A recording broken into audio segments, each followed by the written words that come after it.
Bible Bits and Clips, Saturday, September 10th.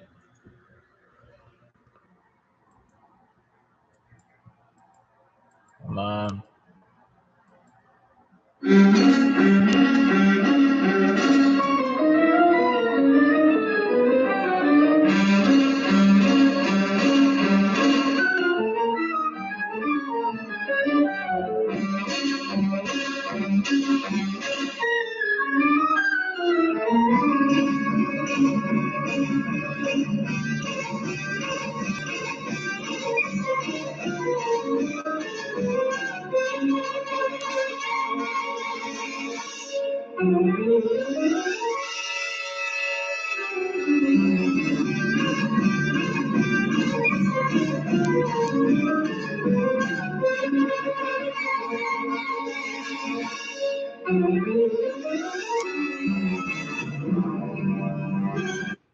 And remember when we were kids how we were scared out of our wits late at night for their own executioners.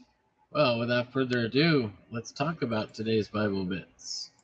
You know, James was the brother of Jesus Christ, and when Jesus was on earth, you can bet that he did not think of him as the Messiah. To him, he was just a rival brother sibling, and he had to earn respect among the family, who sometimes deemed him embarrassing and even a little loco. But after seeing the resurrection, after knowing what was spoken so often to him and for so long by his brother, he began to put it together, and he gives us great wisdom. He doesn't want you, brother or sister, to be duped or fooled. So he says, like God tells us to test him in the tithe, make sure.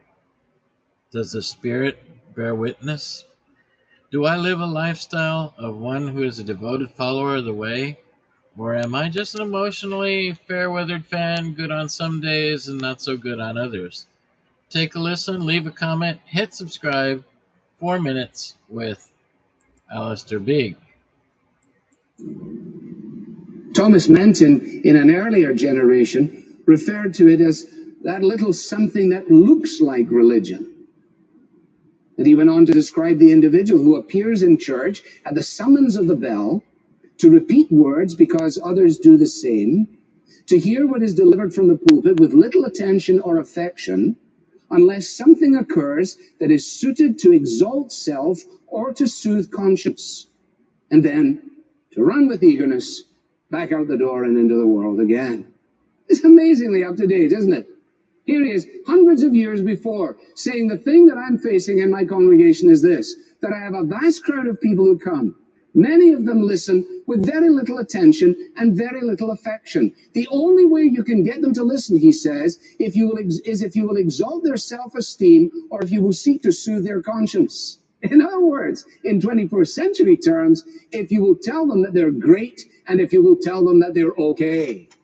Why are there arenas this morning in the continental United States with 30,000 people in them listening to preaching? I'll tell you why. Because the preaching says two things over and over again. You are great and you are okay. And James says, no, you're not. And if somebody tells you that you are, you better beware of that individual. Take the test, he says. What good is it if a man claims to have faith and there is no evidence in his life? Can that faith save him from hell? It's a rhetorical question, and the answer is categorically, no, it can't, and no, it won't. Do you see why it's so dangerous to be in the place where the Bible is taught? Why it's so dangerous to be in a church where the pastors make an honest endeavor to teach the gospel, to explain that who Jesus is and what he has done is the basis of forgiveness and our only hope of heaven, and to press upon men and women the need to trust in that Jesus. Do you realize that there is less significance in the opposition of a pagan than there is in the lostness of a false professor who has just a little something resembling the real thing? Now, to quote Manton is to recognize that this is not a unique and pressing contemporary problem. It's been true in every generation. the presence of people within the framework of the external church who profess to be believers, but who are not genuine believers.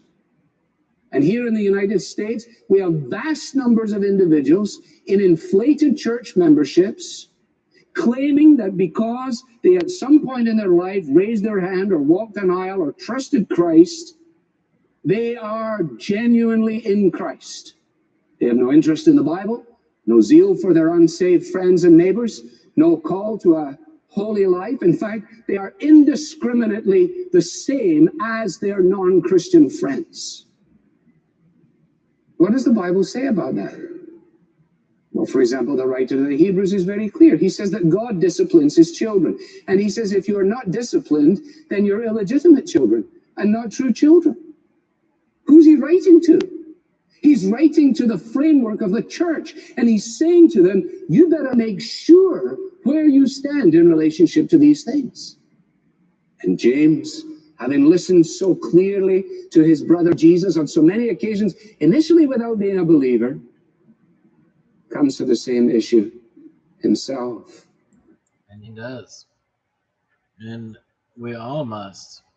For if the world accepts you and loves you, and you're not finding the discipline of the Lord in your life, that's a bad sign. That's a red flag.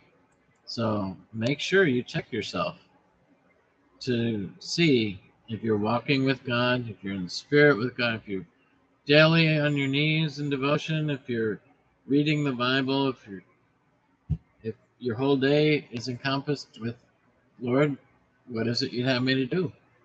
How may I help? How can I be of help today in a certain situation? Divine appointments will come your way. Pretty dramatic intro, eh? Well, may the Lord bless you and keep you. Have a wonderful day. Hope this message sticks with you. Leave a comment. Subscribe.